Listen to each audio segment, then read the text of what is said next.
नमस्कार दोस्तों, कार मेरे यार के आज के एपिसोड में आपका स्वागत है। दोस्तों, न्यूज़ रिव्यूज़ के लिए सब्सक्राइब जरूर कर लीजिए। जो नए कंपैरिजन वाले वीडियोस, अपडेट्स या कोई इंक्वायरी हो, उसके लिए अगर आपने लगातार वीडियोस देखने हैं तो सब्सक्राइब जरूर करना पड़ेगा। सब्सक्राइब कर लीजिए और दोस्तों के साथ शेयर कीजिए जिनको कोई कन्फ्यूज़न रहती है या कोई गाड़ी नहीं लेने में दिक्कत आ रही है, तो उनके लिए भी ये सहायक सिद्ध हो सकते हैं। आज दोस्तों बात करते हैं 7 सीटर एसयूवीज़ के बारे में। 2 देसी एसयूवीज़ को लेके चलेंगे जो कि अच्छी खासे नाम कमाया है। अब नई आई है एसयूवीज़ और एक एसयूवी काफ़ी पुरानी चल रही है, जैपनीज़ टेक्नोलॉजी वाली, काफ़ी ड्यूरेबल और विश्वसनीय बन चुकी है लोगों के लिए। क्षमता क्या है, कहाँ पे खरी उतरती है, क्या प्लस है क्या माइनस है, तीनों चीज़ों के मैं बात करेंगे। दोस्तों, मैं बात कर रहा हूँ XUV700, टाटा की सफारी और टोयोटा की इनोवा, तो इनोवा क्रिस्टा जिसको बोलते हैं अब हम। तो चलिए दोस्तों शुरू करते हैं आज का वीडियो। पहले साइज़ के हिसाब से, फिर इंजन्स के हिसाब से, प्राइस को देखेंगे, फिर तीनों गाड़ियों की समीक्षा करेंगे कि किसमें क्या प्लस है, किसमें क्या माइनस है। ज़्यादा फीचर्स के बहुत डिटेल में नहीं जाएंगे क्योंकि वीडियो बहुत लंबा होने वाला नहीं। तो आज का वीडियो सिर्फ इन्हीं चीज़ों के बाद समर्पित, टाटा की सफारी, महिंद्रा XUV700 और इनोवा क्रिस्टा। चलिए दोस्तों शुरू करते हैं आज का वीडियो।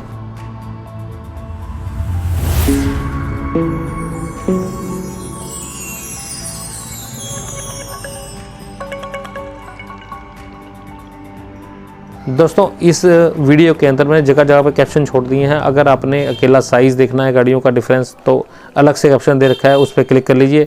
या आपने इंजन के बारे में देखना है तो अलग से मैंने दे रखा है, या फीचर्स प्लस माइनस अलग अलग गाड़ी के अलग अलग दे रखे हैं मैंने, तो वो मैंने अलग अलग बाइफर कर दिया है।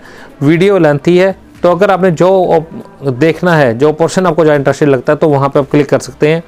इधर पूरी वीडियो तो 30 मिनट की वीडियो करीब बन गई है, तो ये आप देखना चाहते हैं तो ज़रूर प्लीज़ देख लीजिएगा। सबसे पहले दोस्तों बात करते हैं साइज़ की। साइज़ में सबसे पहले महिंद्रा की XUV700 को होते हैं, फिर लेंगे टाटा की सफारी को, और तीसरे नंबर पे रखेंगे इनोवा क्रिस्टा को। दोस्तों, दोनों ही गाड़ियाँ जो इंडियन गाड़ियाँ हैं दोनों, वो एक SUV का स्टांस लेके चलती हैं, जबकि टोयोटा की जो इनोवा है वो MUV का स्टांस लेके चलती है। लेकिन प्राइस ब्रैकेट एक ही तकरीबन बनती है, तो ये कन्फ्यूज़न हमेशा रहती है कि कंफर्ट और इंजन रिफाइनमेंट के मामले में कौन सी गाड़ी बेहतर रहेगी। तो चलिए दोस्तों, साइज़ के हिसाब से पहले बात करते हैं कि साइज़ कहाँ कहाँ फिट बैठता है। लेंथ की अगर बात की जाए तो लेंथ में 4695 mm की लेंथ है XUV700 की, सफारी 4661 है और इनोवा की 4735 है। यहाँ पे अगर देखा जाए तो इनोवा सबसे लंबी गाड़ी है। विड्थ की बात करें तो 1890 1890 XUV700, सफारी की 1894 और इनोवा की 1835 है। और यहाँ पे सफारी सबसे ज़्यादा लेंथी है, मार्जिनली थोड़ा सा फ़र्क है XUV700 से 1890 से। विड्थ के हिसाब से दोनों गाड़ियों में बैठने की ठीक ठाक जगह अगर कहें तो बन जाती है, लेकिन इनोवा थोड़ी सी छोटी है विड्थ के मामले में, तो 3% फिर भी आराम से बैठ जाते हैं, कोई ऐसी परेशानी वाली बात नहीं। मेरी जैसी साइज़ के पर्सन आराम से बैठ जाते हैं मिडिल वाली रो के अंदर। हाइट की बात की जाए तो 1755 XUV700 की और सफारी 1786, इनोवा 1795।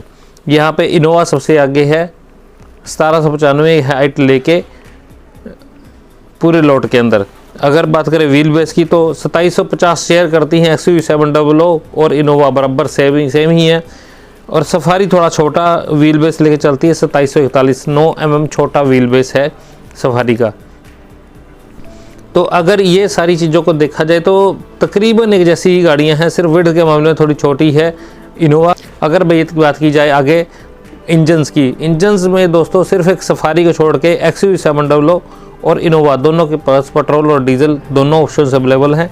सफारी के पास सिर्फ और सिर्फ एक ही इंजन है और वो भी डीजल के अंदर ही अवेलेबल है, और इस इंजन के अंदर मैनुअल ऑटोमेटिक दोनों ही मिल जाते हैं। तो हम प्राइस के हिसाब से पहले पेट्रोल में XUV700 और इनोवा का मुकाबला करके देखते हैं कि पेट्रोल में कौन सा इंजन कैसा है। XUV700 का इंजन देखा जाए तो 2.0 लीटर का है, इनोवा का इंजन देखा जाए तो 2.7 लीटर का है। और अगर इनकी पावर के अंदर जाए तो फिगर उल्टी हो जाती है। वहाँ पे हमें 197 bhp की पावर हमें मिलती है 5000 rpm के साथ XUV700 में। इनोवा के अंदर यही पावर हमें 164 bhp की मिलती है 5000 rpm पे। तो यहाँ पे पावर के मामले में ज़्यादा पंची और ज़्यादा बड़ा इंजन हमें मिल जाता है XUV7 डोलो के अंदर। अगर टॉर्क की भी बात की जाए तो वहाँ पे भी 380 Nm की टॉर्क मिल जाती है हमें XUV7 डोलो में, और यहाँ पे सिर्फ 245 Nm की टॉर्क मिलती है हमें इनोवा के अंदर। तो टॉर्क में भी अच्छा खासा फ़र्क हमें नज़र आता है इनोवा के अंदर। प्राइस की बात की जाए तो प्राइस कहाँ से शुरू होते हैं? XUV7 डोलो के जो बेस वेरिएंट है उसका प्राइस शुरू होता है दोस्तों 12,49,000 रुपये से। बहुत ही स्मार्टली इसको प्राइस इसका रखा गया है। इंट्रोडक्शनरी प्राइजेस बेशक हैं, लेकिन फिर भी बहुत स्मार्टली प्राइस किए गए हैं 5 सीटर ऑप्शन के साथ।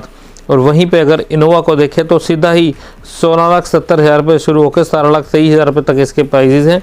जो XUV7 डोलो का जो नीचे वाले वेरिएंट है उनके अंदर ऑटोमेटिक की सुविधा नहीं आती। इनोवा के अंदर यही 18,50,000 से 18,60,000 रुपये तक की कीमतें इसकी मिलती हैं हमें। मिड वेरिएंट की अगर बात की जाए तो XUV7 डोलो में 14,50,000 से 16,50,000 रुपये तक हैं। ऑटोमेटिक के अंदर 15,50,000 से 17,10,000 रुपये तक कीमतें चली जाती हैं।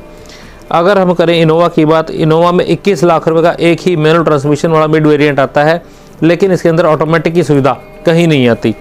अगर टॉप वेरिएंट की बात की जाए 18 लाख रुपये का पड़ता है पेट्रोल के अंदर XUV7 डोलो में मैनुअल ट्रांसमिशन 19,60,000 से 21,20,000 रुपये का पड़ता है। और वहीं पे इनोवा के अंदर मैनुअल ट्रांसमिशन में कुछ भी नहीं है। टॉप वेरिएंट में ZX ऑटोमेटिक एक ही वेरिएंट आता है और वो भी हमें 23 लाख रुपये पड़ता है। तो यहाँ पे प्राइस ब्रैकेट को देखा जाए तो अच्छा खासा डिफरेंस हमें देखने को मिलता है। जहाँ पे XUV7 डोलो 12,50,000 से शुरू होती है, वहीं पे इनोवा तकरीबन 4.25-4.5 लाख रुपये महंगी होकर 16,70,000 रुपये शुरू होती है। और अगर बात की जाए डीजल वेरिएंट में तो यहाँ पे सफारी भी साथ में शामिल हो जाती है दौड़ में। 2.2 लीटर का इंजन हमें मिलता है XUV7 डोलो में, 2.0 लीटर का इंजन हमें मिलता है सफारी के अंदर, और 2.4 लीटर का इंजन हमें मिलता है इनोवा के अंदर। अगर बात की जाए पावर की तो हमारे पास दो तरह की पावर ऑप्शन मिल जाती हैं हमें XUV7 डोलो में, जहाँ पे 152 bhp की पावर जनरेट होती है एक में, और दूसरे में 182 bhp की पावर जनरेट होती है। अगर बात की जाए सफारी की तो 168 bhp की पावर जनरेट होती है 3500 RPM के ऊपर। इनोवा में 148 bhp की पावर जनरेट होती है 3100 RPM के ऊपर। यहाँ पे देखा जाए तो सब कहने में फिगर में 2.4 लीटर का इंजन है इनोवा के अंदर, लेकिन सबसे छोटा 148 bhp की पावर जनरेट करने वाला इंजन इसके अंदर बन जाता है। अगर देखी जाए टॉर्क की बात की जाए तो 360 Nm की टॉर्क 1750 से 2800 RPM के ऊपर जनरेट करती है XUV7 डोलो। वहीं जो इसका दूसरा इंजन हो वो 420 Nm की टॉर्क जनरेट करता है, और ऑटोमेटिक में वही 450 Nm की टॉर्क जनरेट करता है। सफारी के अंदर देखा जाए तो हमारे पास 350 Nm की टॉर्क जनरेट होती है, और वहीं पे अगर इनोवा के अंदर देखा जाए तो 360 Nm की टॉर्क जनरेट होती है। तो ये सारी चीज़ें अगर देखें तो यहाँ पे हमें सबसे बड़ा और सबसे पावरफुल इंजन XUV7 डोलो के अंदर मिलता है, पेट्रोल के अंदर भी और डीजल के अंदर भी। चाहे पीछे कंपटीशन एक गाड़ी का रहेगा या दो गाड़ी का, सबसे ज़्यादा पावरफुल इंजन हमें XUV7 डोलो में देखने को मिल रहे हैं। प्राइजेज की बात की जाए तो बेस वेरिएंट डीजल के अंदर हमारे पास 13 लाख के करीब की गाड़ी शुरू हो जाती है XUV7 डोलो। बहुत ही स्मार्टली यहाँ पे भी पेश किया गया इंजन को। सफारी वहाँ पे 15 लाख रुपए शुरू होती है, लेकिन वो 7 सीटर ऑप्शन है। इसका 5 सीटर ऑप्शन हैरियर के नाम से आपको मिल जाएगा, और जिसमें भी यहाँ पे 12-12.5 लाख के करीब उसकी भी कीमतें शुरू हो जाती हैं। इनोवा बहुत ही महंगे प्राइस ब्रैकेट में चल जाती है। 18 लाख रुपए से उसका बेस वेरिएंट शुरू होता है, और उसका ऑटोमेटिक हमें 19 लाख रुपए का मिलता है, और एक 20 लाख रुपए की ऑप्शन भी हमें मिल जाती है। तो ऑटोमेटिक की सुविधा हमें बेस वेरिएंट से ही मिलनी शुरू हो जाती है इनोवा के अंदर। अगर देखें मिड वेरिएंट में तो मिड वेरिएंट मैनुअल ट्रांसमिशन 16,73,000 से 18,48,000 रुपये तक पड़ते हैं XUV7 डोलो के। सफारी के मैनुअल ट्रांसमिशन 16,54,000 से 18,86,000 रुपये तक हैं। कोई ज़्यादा डिफरेंस नहीं है। बेस वेरिएंट थोड़ा सस्ता है, मिड वेरिएंट में थोड़ा सस्ते वेरिएंट मिल जाते हैं, 20-1,000 रुपये का डिफरेंस है। और अगर इनोवा की बात की जाए तो 22,15,000 रुपये से शुरू होकर 22,20,000 रुपये तक इसके दो ऑप्शन मिल जाते हैं हमें। ऑटोमेटिक की सुविधा मिड वाली वेरिएंट में नहीं आती इनोवा के अंदर। अगर बात करें टॉप वेरिएंट की तो मैनुअल ट्रांसमिशन 18,60,000 रुपये शुरू होकर 20,29,000 रुपये तक हैं मैनुअल ट्रांसमिशन में। ऑटोमेटिक की बात की जाए मिड वेरिएंट में तो 16,70,000 से 18,29,000 रुपये तक मिल जाते हैं XUV7 डोलो में। 17,81,000 से 20,09,000 रुपये तक हमें सफारी मिल जाएंगे, लेकिन इनोवा में कोई भी ऐसी वेरिएंट नहीं मिलते। अगर बात की जाए टॉप वेरिएंट्स की तो 18,60,000 से 20,29,000 रुपये तक मिल जाते हैं, जिसमें फुल बेल्स एंड व्हिसल्स आपको मिल जाएंगी। सफारी के अंदर बात की जाए 19,70,000 से 21,90,000 रुपये तक हमें इसके टॉप वेरिएंट में मैनुअल ट्रांसमिशन मिल जाएगा। अगर बात की जाए इनोवा की, तो डीजल वेरिएंट 23,80,000 रुपये से शुरू होते हैं। ऑटोमेटिक के अंदर टॉप वेरिएंट बात की जाए तो हमारे पास 20 लाख रुपए का पड़ता है और 23 लाख रुपए का हमें तकरीबन पड़ता है XUV700 का फुल बैंड साइड व्हील वाला ऑटोमेटिक वेरिएंट। अगर बात की जाए सफारी की, तो इसके अंदर हमें 20,96,000 रुपये का शुरू होकर 23,18,000 रुपये तक इसके वेरिएंट ऑटोमेटिक में पड़ते हैं। अगर बात की जाए इनोवा की, तो बहुत ज़्यादा डिफरेंस लेके 25 लाख रुपए का सबसे महंगा हमारे पास इसके अंदर ऑटोमेटिक पड़ता है। तो ये सब चीज़ें देखें तो सबसे ज़्यादा महंगी यहाँ पे इनोवा मिल रही है। कागजों में भी देखा जाए तो ज़्यादा पावर इंजन में नहीं है, लेकिन प्लस माइनस क्या है, यूँ ही नहीं इतनी ज़्यादा बिकने वाली, सबसे बिकने वाली, सबसे भरोसे वाली कार बन गई इनोवा। बात करते हैं पहले XUV700 के प्लस जो इसकी खासियत है उसकी बात करें तो अगर देखा जाए तो रोड प्रेजेंस को, बड़ी खूबसूरत रोड प्रेजेंस है, अच्छी गुड लुकिंग कार जिसको कह सकते हैं, सॉलिड बिल्ड क्वालिटी वाली कार इसको कह सकते हैं। ये एक अच्छा पॉइंट इसके पास है। दूसरा पॉइंट है दोस्तों इसके अंदर स्पेशियस इंटीरियर का होना। जगह जगह पे जो अंदर आपको फील होता है, स्पेस की कमी कहीं भी महसूस नहीं होगी और सीट्स इसकी बहुत ही कंफर्टेबल रखी गई हैं, इस चीज़ का खास ध्यान रखा गया है। अगली बात की जाए तो 182 bhp का हमारे पास जो डीजल इंजन है और 197 bhp का हमारे पास पेट्रोल इंजन है। लॉट में सबसे ज़्यादा पावरफुल इंजन हमारे पास देखने को मिलते हैं, पावर की कमी हमें कहीं भी देखने को नहीं मिलेगी। चौथी इसकी खासियत दोस्तों 6 स्पीड का टॉर्क कन्वर्टर है, जो बहुत इंजन्स के अंदर पेट्रोल डीजल दोनों के अंदर मिल जाता है और मैनुअल ऑटोमेटिक दोनों ही अवेलेबल है दोनों में। तो ये बहुत बड़ी प्लस पॉइंट हमें मिल जाता है, ऑप्शंस की कमी हमें नहीं नज़र आती। आगे देखें तो सस्पेंशन सेटअप की देखा जाए तो बहुत अच्छे तरीके से ट्यून किया गया है, चाहे वो पहाड़ी खड्डे भरे रास्ते हों, प्लेन रास्ते हों, हाईवे हो, सिटी हो, हर जगह पर सस्पेंशन को बेहतरीन तरीके से काम करने के लिए ट्यून किया गया है। ये एकमात्र ऐसी गाड़ी है इसमें ऑल व्हील ड्राइव की ऑप्शन भी दी गई है, जिसमें कि हमें एडवेंचर के लिए कुछ ऑफ रोडिंग के लिए भी कैपेबल है ये गाड़ी। तो ये ऑल व्हील ड्राइव वाला ऑप्शन सिर्फ इसी गाड़ी में ही आता है अपने लॉट के अंदर। अगर बात करें फीचर्स की, तो यहाँ भी कोई कमी नहीं है, फुल लोड किया गया फीचर्स के साथ इस गाड़ी को, जैसे कि tyre based driver assist ADS जिसको बोल सकते हैं, वो बहुत बेहतरीन चीज़ है। और इसके अंदर गाड़ी के अंदर इंट्रोड्यूस की गई है पॉपअप डोर हैंडल्स है, जो पहली बार इंट्रोड्यूस किए गए हैं। पैनोरामिक सनरूफ मिल जाती है, 360 कैमरा मिल जाते हैं और सबसे बड़ा 10.25 इंच का टच स्क्रीन इंफोटेनमेंट सिस्टम, एक पूरी स्लोव साथ में मिल जाती है। देखने में इंटीरियर का डैशबोर्ड बड़ा ही अच्छा और प्रीमियम देखने में लगता है, प्लस इंटीरियर लगता है देखने में। और जो ड्राइवर की सीट है, जो ड्राइवर सीट है वो मेमोरी फंक्शन के साथ आती है, यानी कि आप अपनी सेटिंग पोस्चर के हिसाब से उसका एक मेमोरी फंक्शन दिया गया है, उसमें सेट कर सकते हो उसको। जब कोई और उस गाड़ी को चला रहा है उसके बाद भी आप उसको सेट करते हो। तो ऐसी कई सारे फीचर्स हैं जो कि काम के फीचर्स हैं इस गाड़ी में। अगली बात की जाए तो 12 स्पीकर का सोनी का साउंड सिस्टम बेहतरीन है। आपको एक अच्छी गाड़ी या प्रीमियम गाड़ी के अंदर बैठने का एक मज़ा ज़रूर मिलेगा इस गाड़ी के अंदर। और सेफ्टी के नाम पे इसके अंदर 7 air bags, electronic stability program, hill hold assist, all disc brakes, driver drowsiness system और साथ ही इसके टायर प्रेशर मॉनिटरिंग सिस्टम और चाइल्ड एरोस्टैटिक्स, ये सारी चीज़ें इसके अंदर मिल जाती हैं, जो कि काम के फीचर हमें मिल जाते हैं सेफ्टी के अंदर। अगला सबसे बड़ा बेहतरीन इसका जो मैं कह सकता हूँ प्लस पॉइंट है, वो है बड़ी ही स्मार्टली इसको प्राइस किया गया है। चाहे 5 सीटर गाड़ी की ऑप्शन इसके अंदर दी गई है, लेकिन उसका प्राइस ऐसा रखा गया है, साइज़ बड़ा ही है, ऑप्शन 5 की बेशक अवेलेबल है। ऐसा नहीं कि कोई गाड़ी परफेक्ट होती है, इसमें कुछ माइनस पॉइंट्स भी हैं, उसके बारे में बात करते हैं। सबसे बड़ा दोस्तों माइनस पॉइंट इस गाड़ी के अंदर आमतौर पर इन्हीं सभी गाड़ियों के अंदर ही होता है कि बहुत लेस बूट स्पेस बचता है। जब हम 3 रोज़ को ओपन कर लेते हैं, पीछे नाम मात्र का बूट स्पेस बचता है। ऑप्शन बचती है कि या तो छत के ऊपर कुछ डाल लीजिए जो आपका सामान है, लगेज है, या फिर 5 सीटर ऑप्शन के तरीके से इसको यूज़ कीजिए। बूट स्पेस हमेशा ही खलती है इन गाड़ियों के अंदर। अगली बात है दोस्तों तीसरी रो जो है वो काम की नहीं है एडल्ट पर्सन के बैठने के लिए। 7 सीटर एक कहने की है, सिर्फ किड्स के बैठने के लिए इसमें जगह बन पाती है।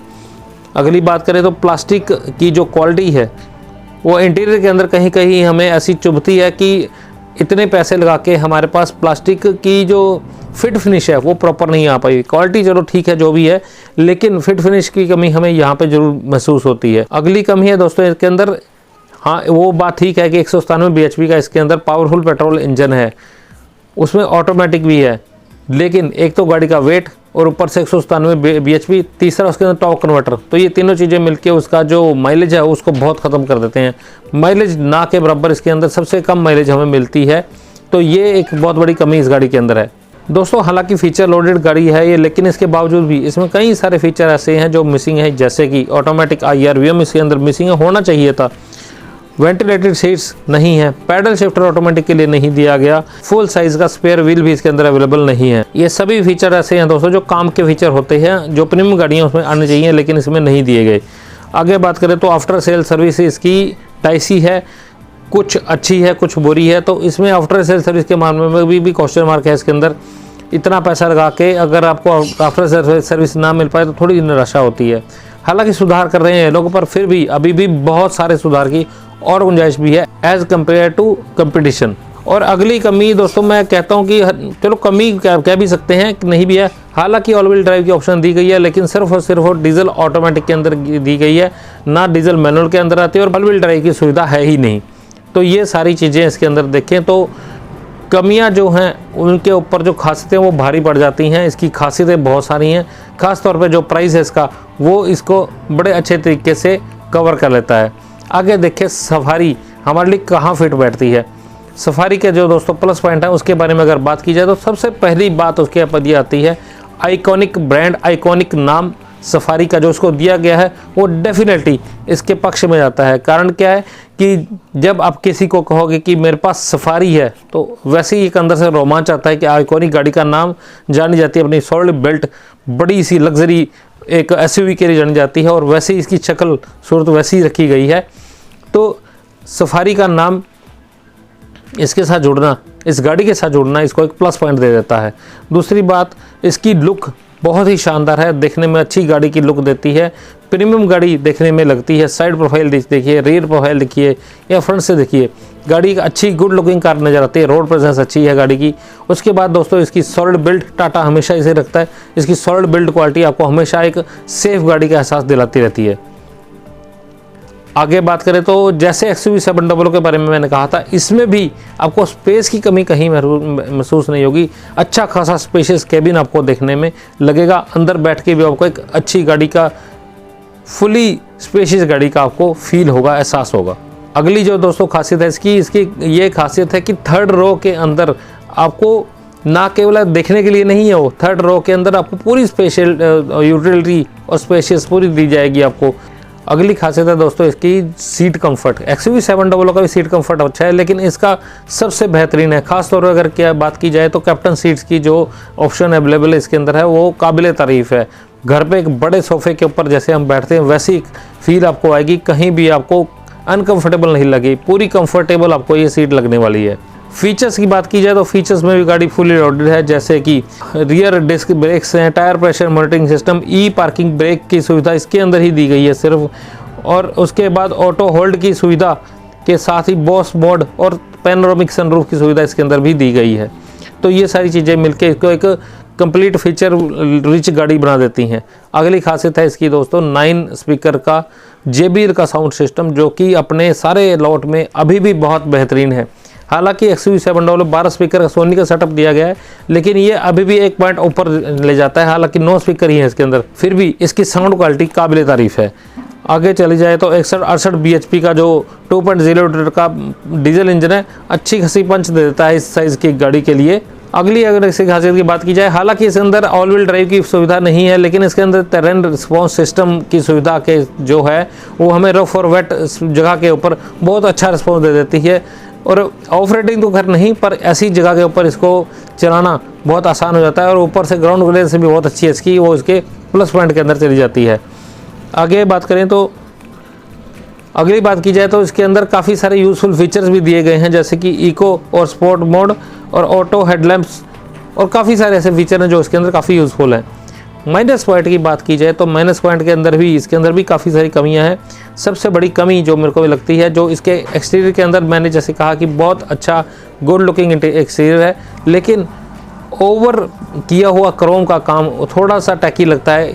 इस साइज़ की, इस स्टाइल की या इस तरह की गाड़ी के ऊपर क्रोम का इस्तेमाल कम से कम किया जाना चाहिए। खासतौर पर जैसे आजकल बाकी गाड़ियों में टाटा नहीं कर रहा, तो इसके अंदर इतना क्रोम का इस्तेमाल किया थोड़ा सा टैकी लगता है। दूसरी बात है, इसके अंदर जो इसका स्टीयरिंग व्हील है बहुत हैवी हो जाता है जब आप 5 या 6 किलोमीटर प्रति घंटा की रफ्तार से चला रहे हैं या पार्किंग करने लगे हैं या सिटी के अंदर ड्राइव करनी है, तो स्टीयरिंग बहुत हैवी फील होता है, जो कि कमी है इसकी, पहले भी थी अब भी है वो, तो इसको भी दूर किया जाना चाहिए। ये हाईवे ऊपर चलाने के लिए तो ठीक है, लेकिन जब हम रिवर्स कर रहे हैं गाड़ी या पार्किंग में कहीं लगाने लगे हैं या सिटी में चला रहे हैं तो दिक्कत आती है, स्टीयरिंग बहुत हैवी फील होता है।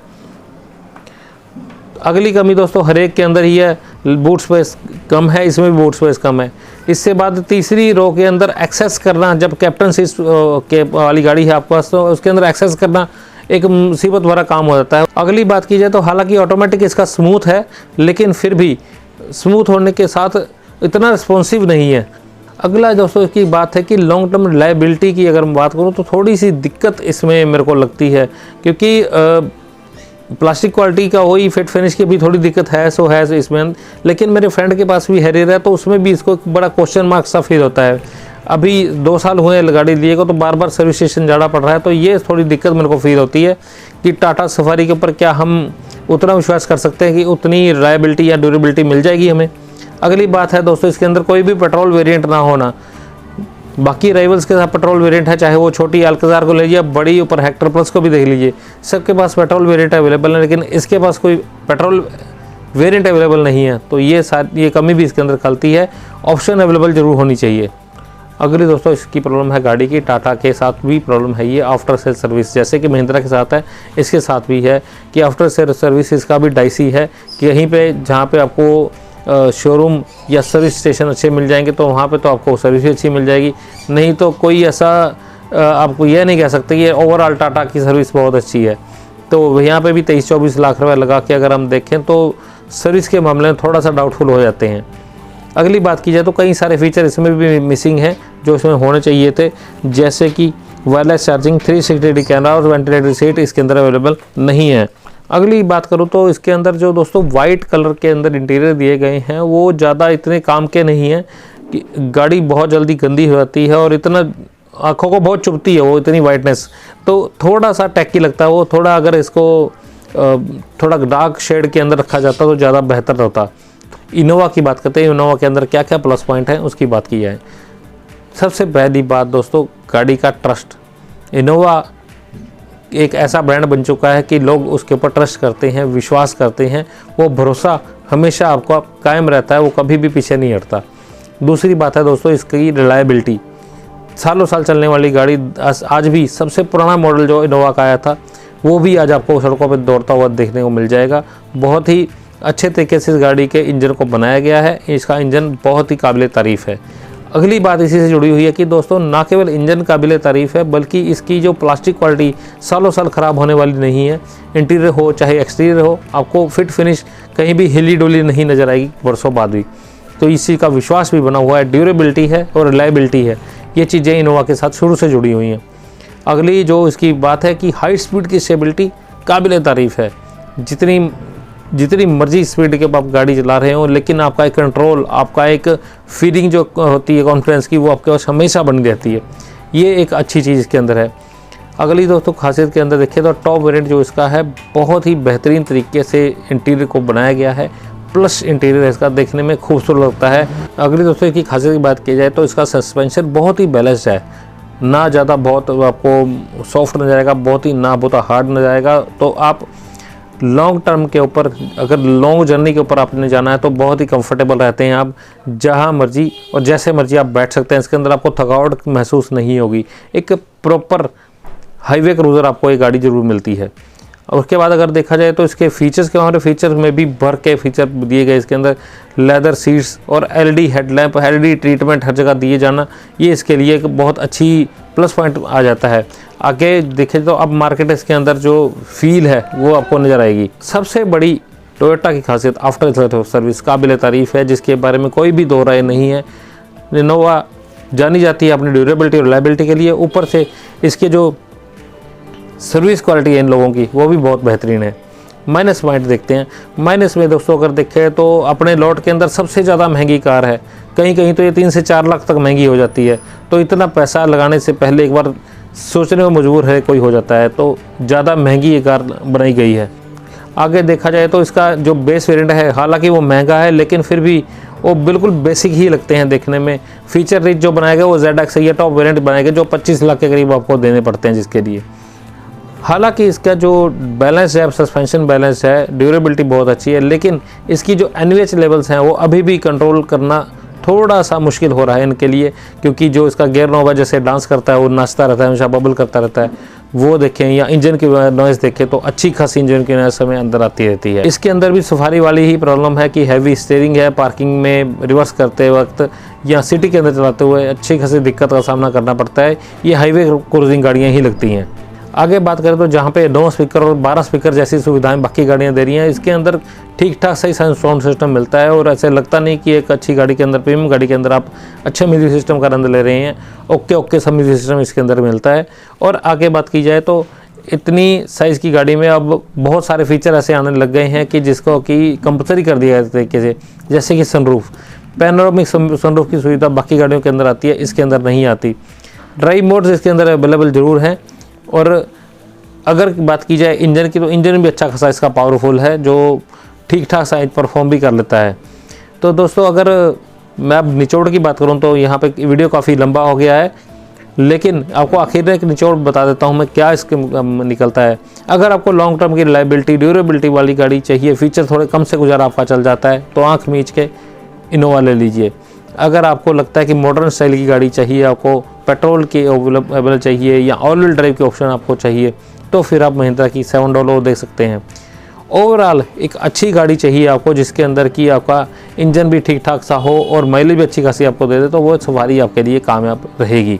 बताइएगा दोस्तों वीडियो कैसा लगा। वीडियो पसंद आया तो एक लाइक का बटन जो दिएगा। सीट बेल्ट लगाकर आराम से ध्यान से गाड़ी चलाएं, सेफ रहें, तंदुरुस्त रहें। नेक्स्ट वीडियो तक जय हिंद दोस्तों।